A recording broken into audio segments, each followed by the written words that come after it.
Okay, so let's begin the conversation.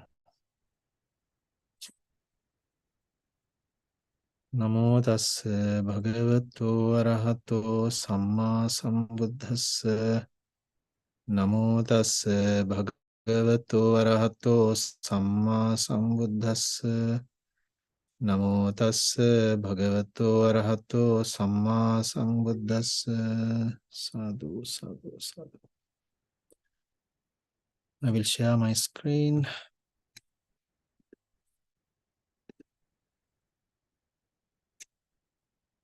It is. So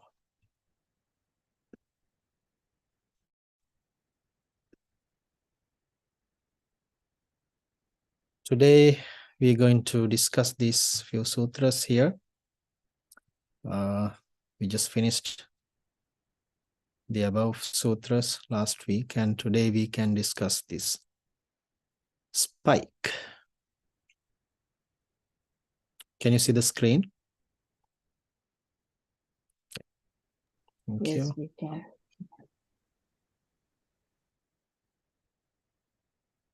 Can someone read the first sutra, please?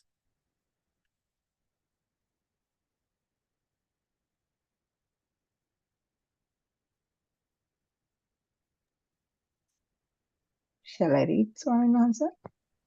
Yeah, please. Bhikkhus, V.A spike.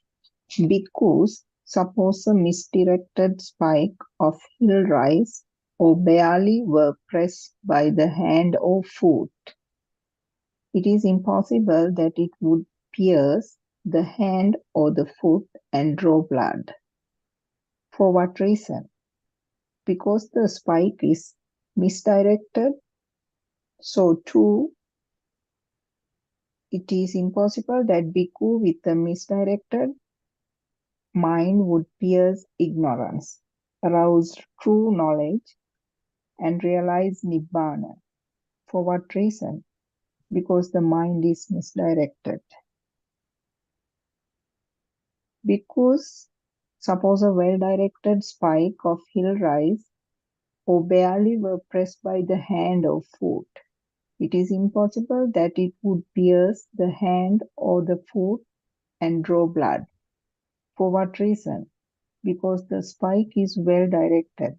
So too, it is possible that Bhikkhu with a well directed mind would pierce ignorance, arouse true knowledge, and realize Nibbana. For what reason? Because the mind is well directed. Thank you. You're welcome. So the first sutra describes about how this mind could be misdirected and misled.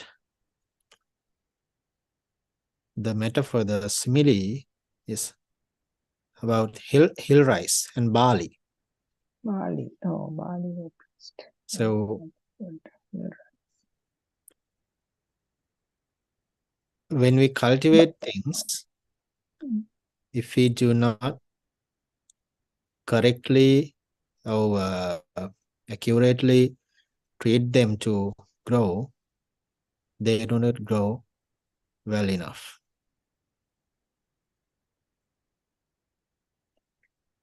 And likewise, if we do not direct the mind,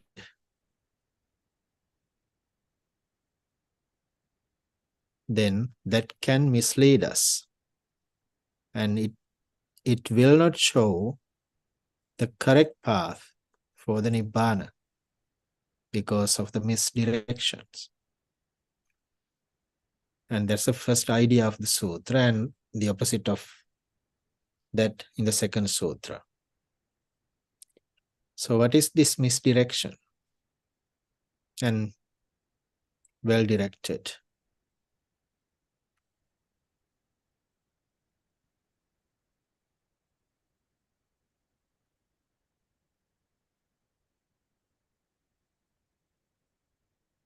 Misdirection could be the ignoble path, And the well-directed mind could be the Noble Eightfold Path.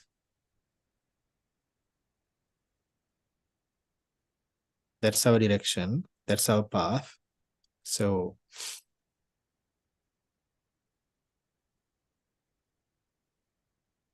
if we do not direct the mind, then we will have the repercussions.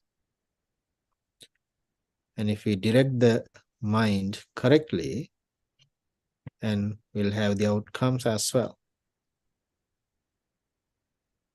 So you can make any comments on this, how you understand it, and maybe you can have comparison for your own practice as well.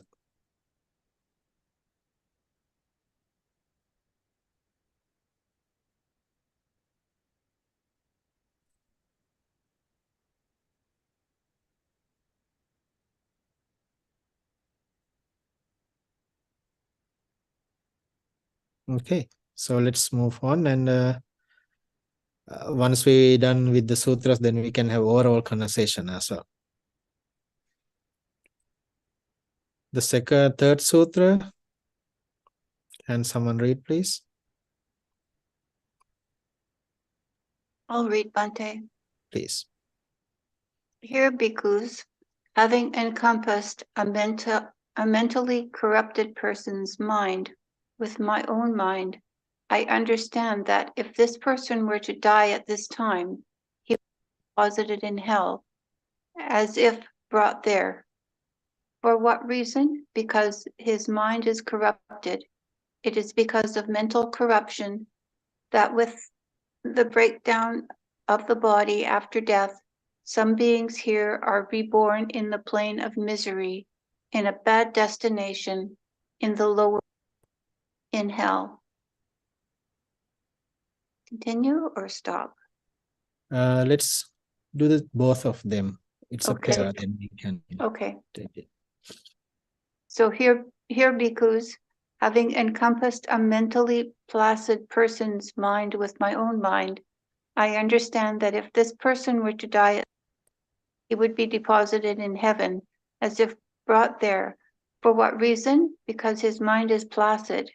It is because of mental placidity that with the breakup of the body after death, some beings here are reborn in a good destination, in a heavenly world. Right. So again, it is the two sides of the mind. So corrupted and placid mind. That doesn't make sense to me. I guess I don't use. Say that again? The word placid just doesn't seem the opposite to me of corrupted. Mm-hmm.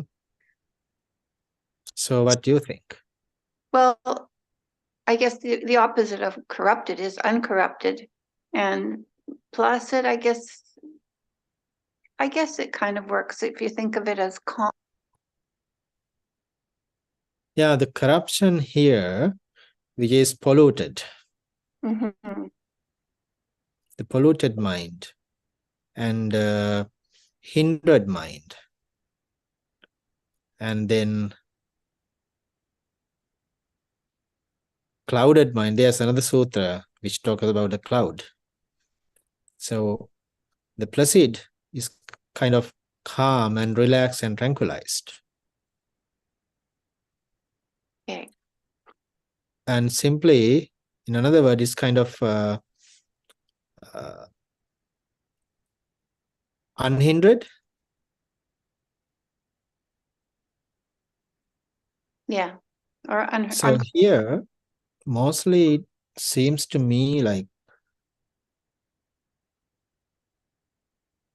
the corrupted mind could be like this. The person who does not practice, who has no any intention of developing the mind and engaging with the other activities, and who does not practice, who does not understand, who does not see the purification of the mind.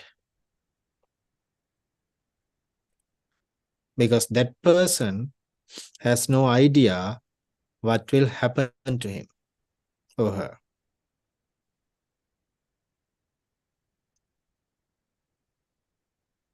The thing is, these teachings, this Dhamma, this practice is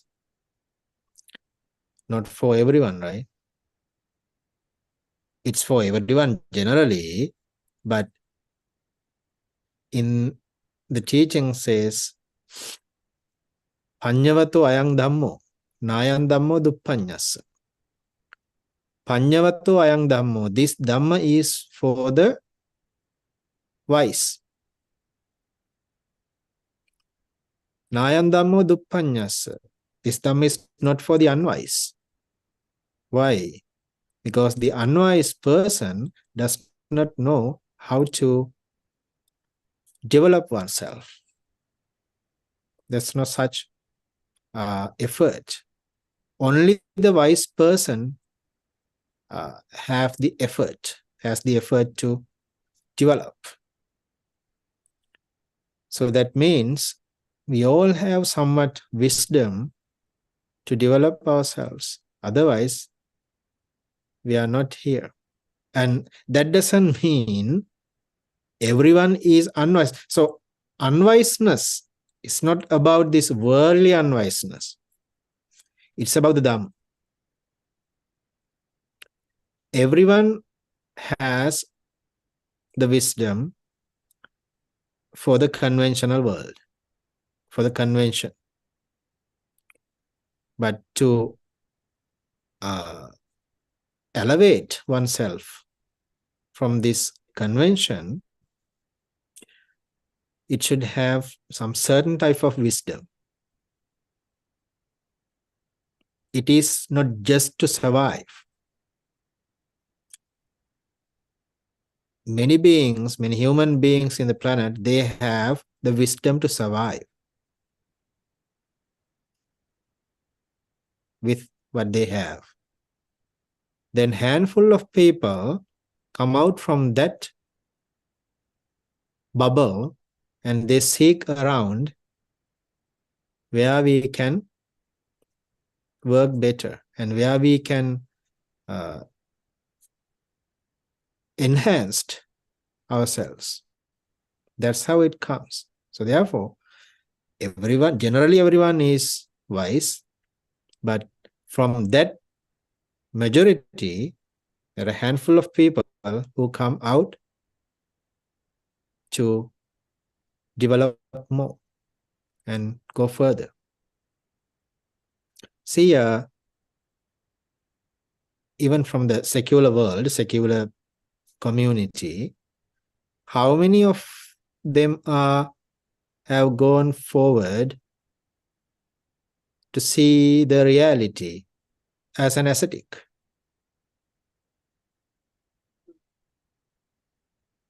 And then the other portion of beings, and they remain as lay people and laymen or laywomen, and they continue in that level. Then there are some other beings who we call ordinary, who does not have an intention to move forward to enhance the wisdom. Is it because of a lack of understanding that of what's available to them? Like, do they just not know where to go? That is where the ignorance fitting. Yeah. And we do, generally we all have ignorance, but again, we have filtered out ourselves, sorted out ourselves to practice here in these teachings. Otherwise, there are few things should be completed to have this journey, no matter who we are. Sometimes it is hard to talk this type of things in the Western concept.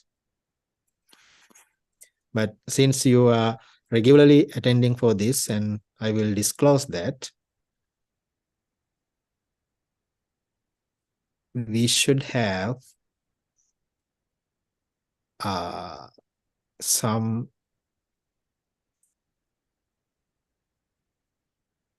what we call qualifications from our previous journeys. Unless we cannot come out in this life.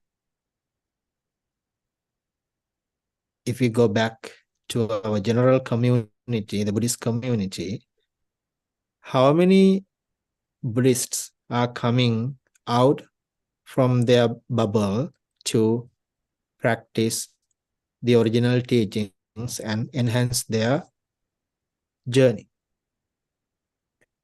They're born as Buddhists and they work as Buddhists, but they have limited themselves only for the cultural aspects. Culture is worth, but still we have to move forward from that. The culture supports to establish our journey, our foundation. Once they laid out the foundation, we should build the house or the building. Some people, they just lay the foundation and just let it deteriorate. So therefore, these previous qualifications we should have, and also we should meet a clear path in this very life. Otherwise, even though we have been dedicating and practicing this in previous lives, if we do not meet enough necessities here in this life, we just fade away. We don't have a chance. And that there are some examples from the Buddha's time as well. And sometimes they have developed their wisdom, but there's no movement. There's no going forward because they don't hear the Dhamma. They don't hear the correct Dhamma. They don't hear enough Dhamma. They don't find a teacher. And there's no forward. There's no enhancement.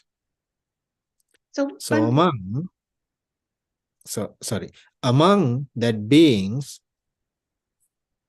we can count ourselves. Go ahead, please. So I'm just thinking of the people, and they seem to be truly searching, and yet they don't find the right path. So I guess we were just lucky. I don't know. That's what I just wanted to say. Oh, sorry. Yeah, I mean, thank you for saying that. That's what I just meant. Among these, everyone, we are lucky because even though we were searching, we couldn't find it. Yeah. That's why I get the simile, like the example, the born Buddhists, they have lack of chance. I remember one of the teachers said once,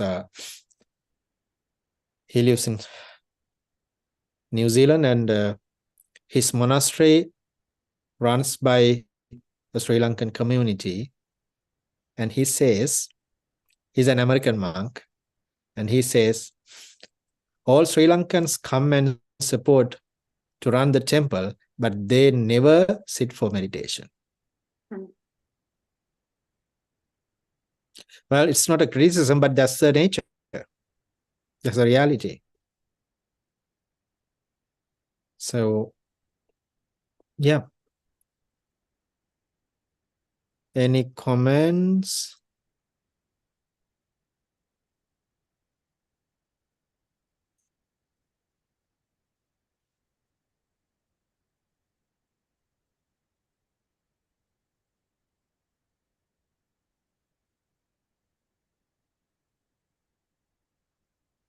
Oh, otherwise we can move on with the other sutras.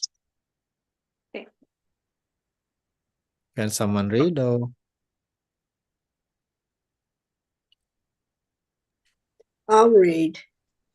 please? Bhikkhu, suppose there were a pool of water that was cloudy, turbid, and muddy.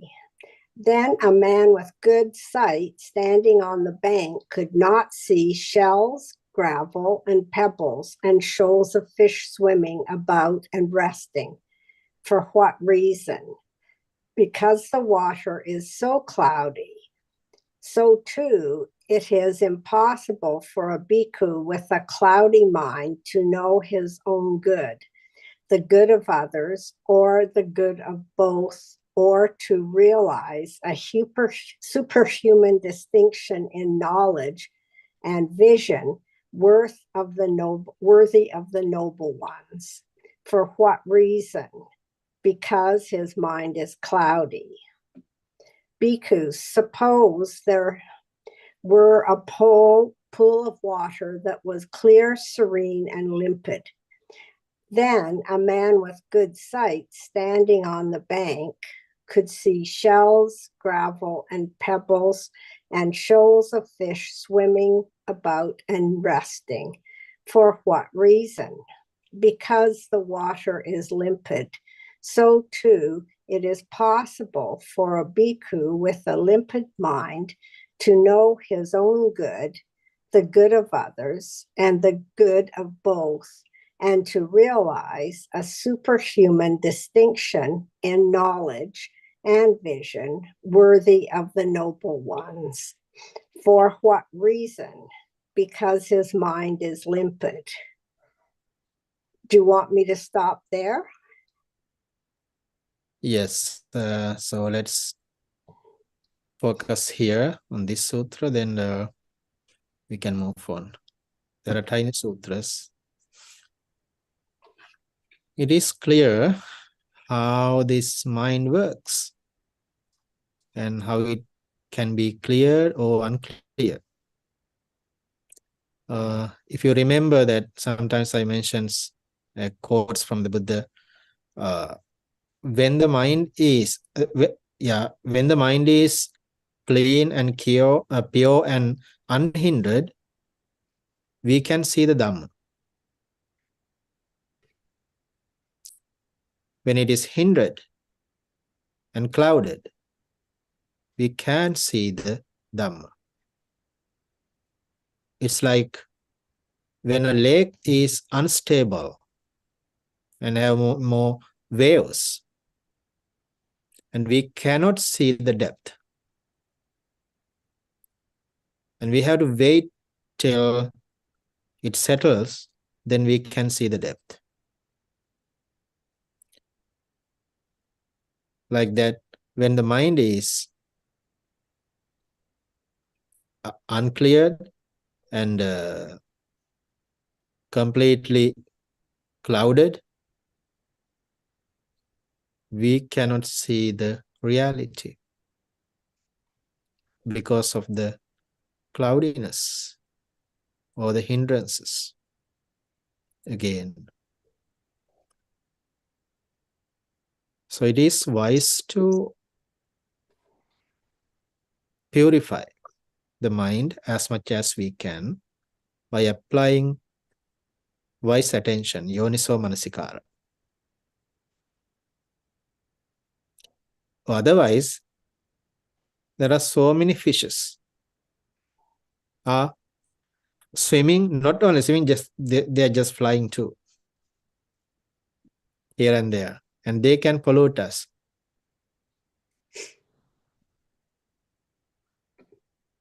And it is our responsibility. So we cannot wait for others. to purify us. It's our responsibility if we really want to have a clear mind. Remember, the clear mind is the only way to reach the liberation, to have a proper path.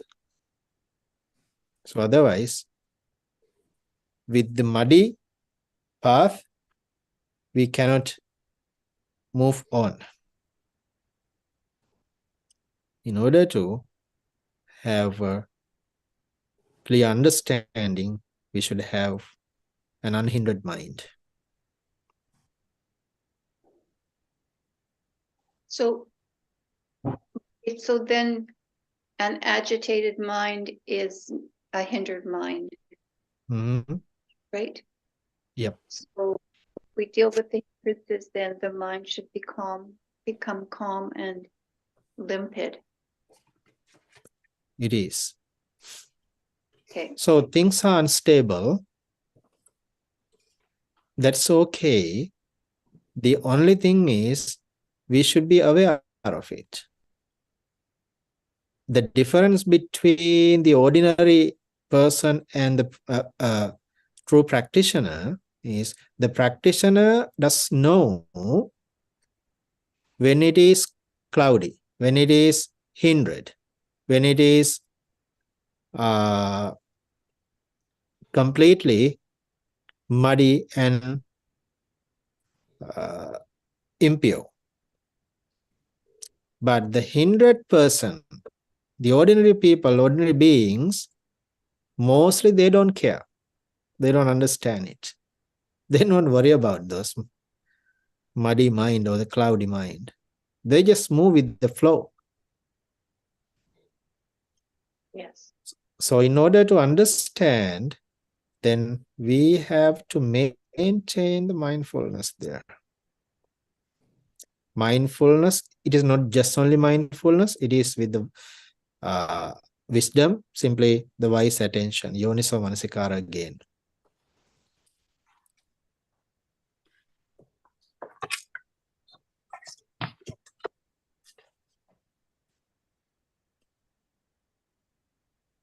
Bhante, may I Yes. ask a question or offer a comment and see what your response is? Your words just reminded me of the saying that ignorance is bliss. And when you speak to the hindered mind, not even knowing and not even caring, but the unhindered mind struggling, or not struggling, but being aware of the cloudiness, the negativity, the impurity, that's hard. That's hard sometimes to be aware of that, and then also appreciating that there's so many beings unaware of the impurities that they that they're putting out there. And of course compassion is important, but I just wondered, being human and all, I just wondered if we could have some of your thoughts on that. Yeah, thank you. So, yeah, generally, the world is clouded. That's why the Buddha was reluctant to teach at the beginning. He was reluctant to teach, and he was thinking, these teachings, this Dhamma, this realization is so deep, and it's hard to convince and hard to understand. If I try, I'll be tired. Then he was reluctant to say it, to teach it. But then he was invited by a Brahma, and he requested and he begged, Bhante, the world is having a Buddha years after year. then if you will not teach, this world will be destroyed. What's the meaning of that? These beings will be unsupported, misguided, misled, with many views. Therefore, out of compassion, please teach. Then he started. Out of compassion. So there's no envy, there's no any hatred towards these non-practitioners. We have to have compassion towards them because of they are in more danger in this journey than us. Because if they haven't seen the path, if they haven't realized what will happen to us, so we can't stop what will happen to them, but still we can be compassionate towards them and we can sympathize. And that's a support for our own sake, own benefit, own practice.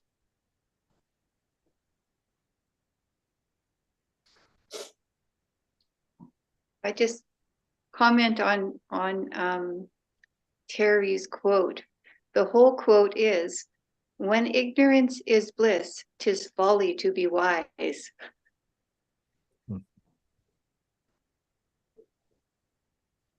Yeah. Okay, so I just have a question from the note. Mhm. Like there's the note 44. Which and number? 44. Oh, yeah, the notes. Okay. It says superhuman, superior to the human virtue, consisting in the 10 courses of wholesome karma. For this tenfold virtue is called human virtue because it is undertaken by people on their own, even without anyone encouraging them, after they have been stirred at the end of the period of swords. So my question is, what are the 10 courses of wholesome karma? So this can be referred to 10 wholesome deeds. It is that 3 mental wholesome actions, 4 verbal actions, and 3 physical actions. Oh, okay. Thank you. Mm-hmm. Thanks for reading that, Leslie. Yeah, thank you for reading that. There's another note. Where did I see it? Oh, I don't see it. The printing is. You mean which one is 44? 45? I don't know. It's. Yeah.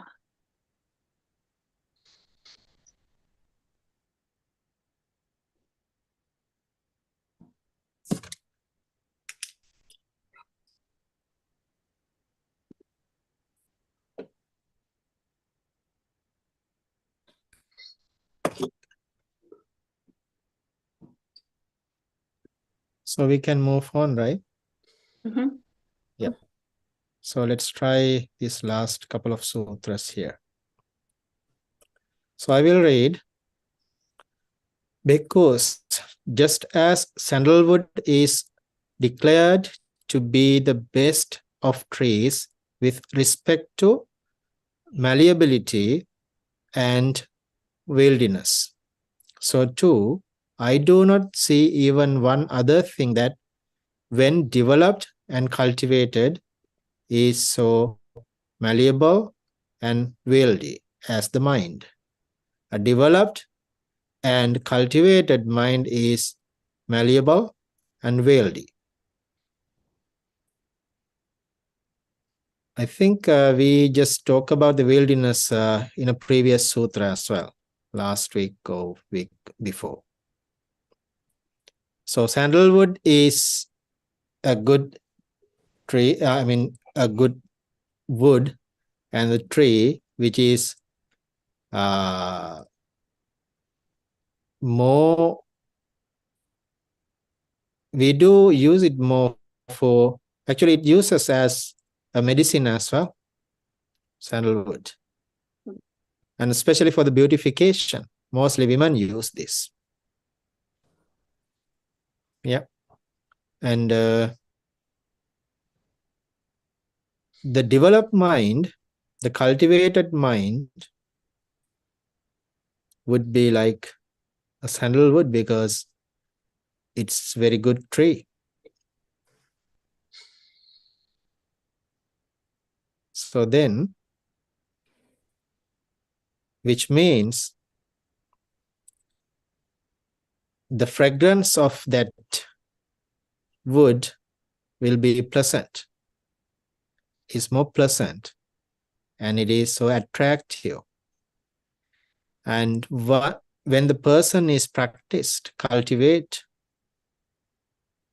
the mind, and that person, the person's behavior and the person's life will be like a sandalwood and fragrance and more valuable for everyone. It's more important and well respected.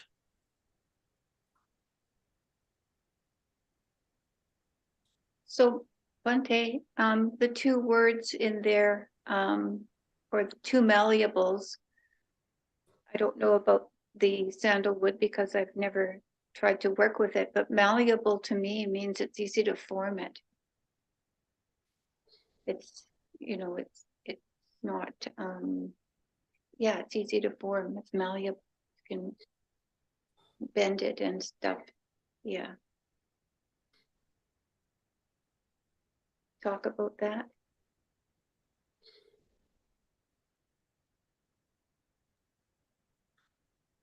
Yeah, there could be some, to compare things sometimes, because these examples come from 2600 years ago. It's hard to compare sometimes, but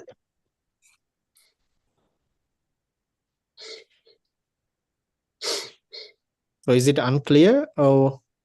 No, not really unclear. I just thought it's a different, like, I understand sandalwood is a nice scented wood, and I don't know that much about it, but just, I think of malleable as like if you have clay that's malleable, you can bend it, you can mold it into whatever you need it to be.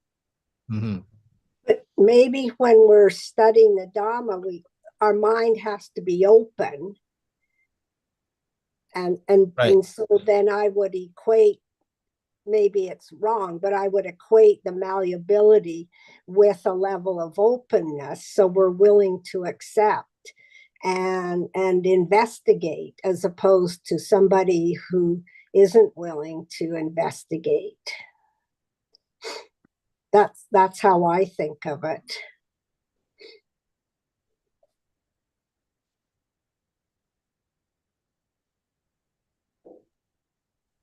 Sounds good, Thank you, Leslie. Just whatever.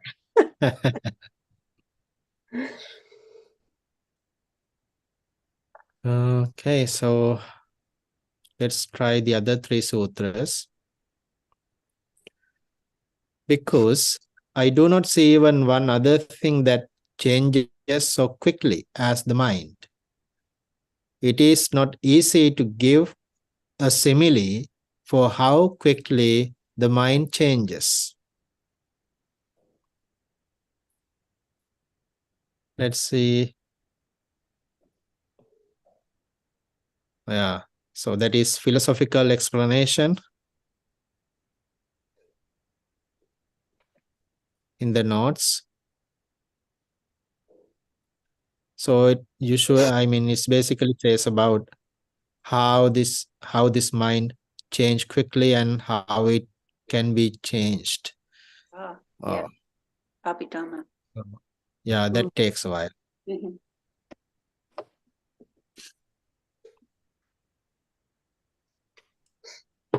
So the mind, so we better have another discussion to see the mind, how the mind is so fast, and there are certain way to see in the Abhidhamma about the mind, how mind changes.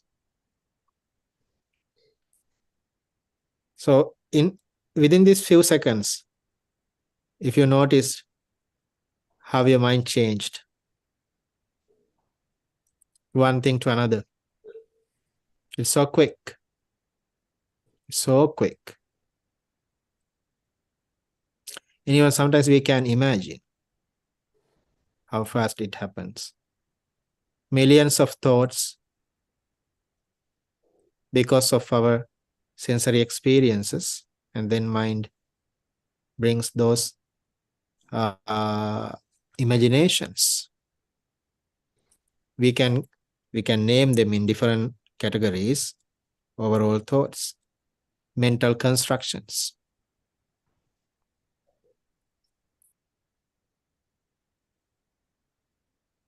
The last two sutras is actually a startup for the next 10 sutras, but let's just finish it here. Luminous because is this mind, but it is defiled by adventitious defilements. Luminous because is this mind, and it is freed from adventitious defilements. In Pali it says, Pabassaramidam bhikkave chittam tanchako agantukehi upakkilesehi upakkilitta. Because this mind is so luminous and clear, but that can be defiled, that can be hindered by this. Sometimes it translates as foreign objects or outer objects. And then the mind can be freed from these defilements. That's how it discuss. Actually, the actual nature of the mind is pure and clean and serene. Then these outer experiences or the foreign experiences, adventitious experiences can be completely ruined that peacefulness. And they can destroy the calmness of the mind, purity of the mind. But the actual nature of it is clean. So I have one question for you. Are those defilements permanent or impermanent? Impermanent. How so? They're rising and passing. Yeah.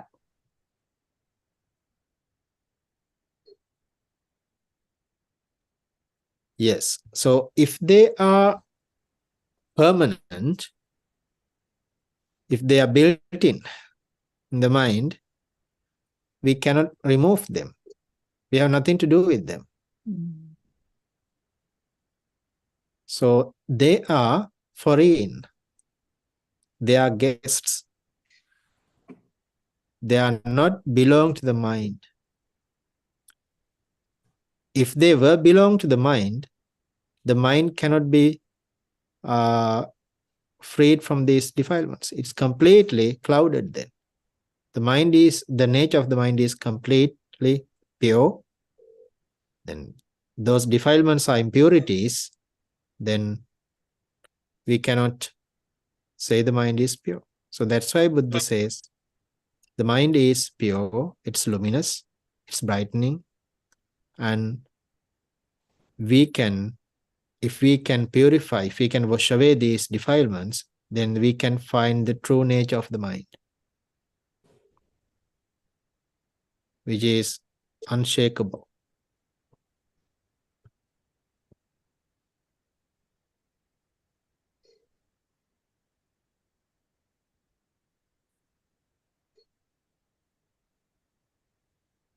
Bhante, may I ask a question? It might be a bit. I don't think my thoughts are fully formed around it.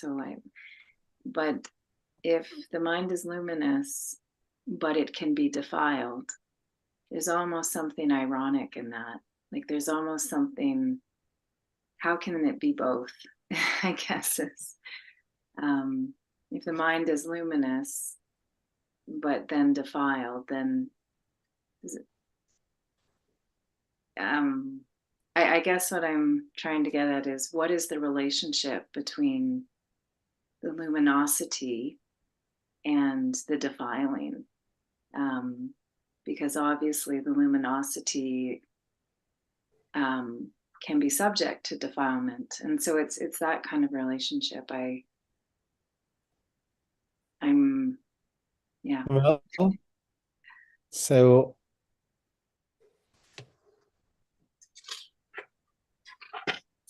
we know a pure cloth, if we want to dye, if the cloth is completely pure, nothing to remove the particles there, and we can dye it. But if the cloth is impure and dusty and muddy or cloudy, we cannot dye it. We have to clean it. We have to wash it. So the luminosity and the defilements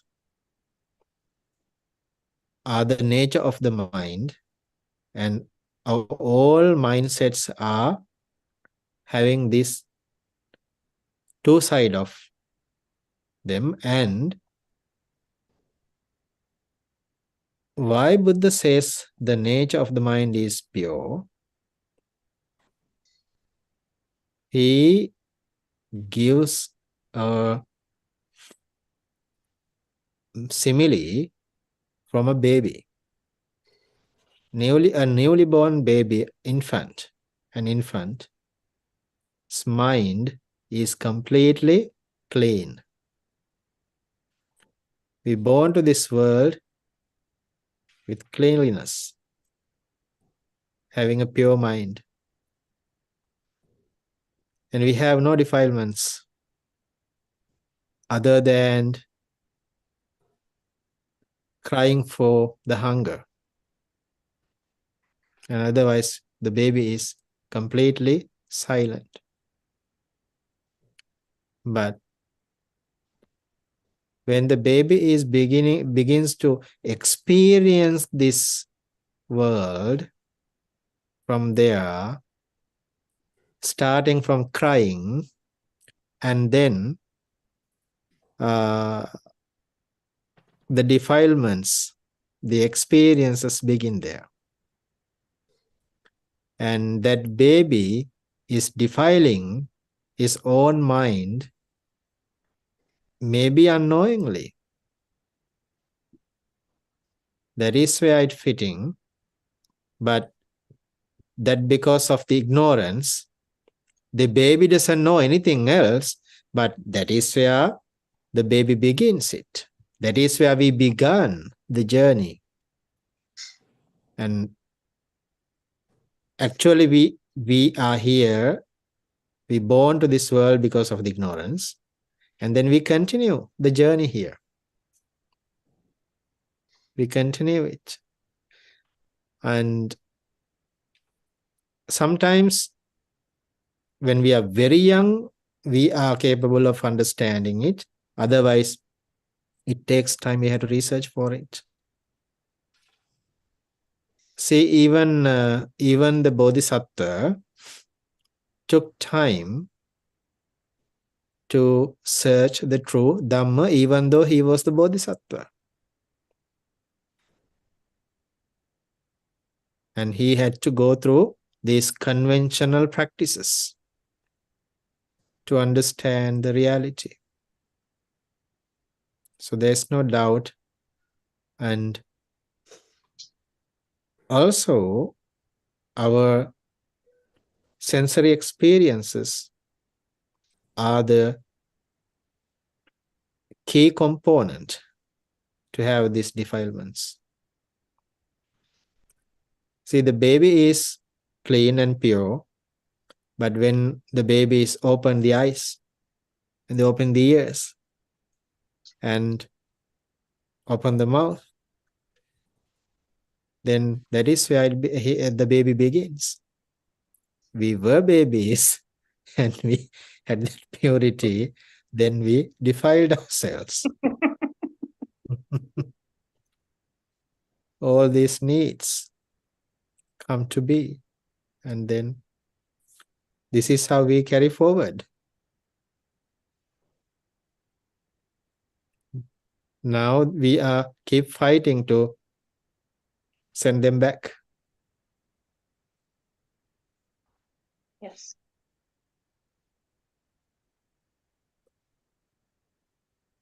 Okay, so it was a good conversation. Thank you for your input and really appreciate it. Before we discuss any other matters, let's wrap the program here and dedicate, and we can end our live stream here. So let's share all these accumulated merits with all beings who are willing to partake. May they partake and may they be shared these merits and may they fulfill their wishes. Akasattha ca bhummatta deva naga mahiddhika punyantang anumoditva chiram rakkantu sasanam chiram rakkantu desanam chiram rakkantu mang parangti idang me ñātīnaṁ hotu sukita hontu ñātayo. Receive the blessings, please. Abhivādana sīlissa niccang uddhāpacāyino cattaro dhamma vaddanti āyuvanno sukhang balan ayurārogya sampatti sagga sampatti mevaca ato nibbāna sampatti mināte samijjhatu. May all the blessings be with you.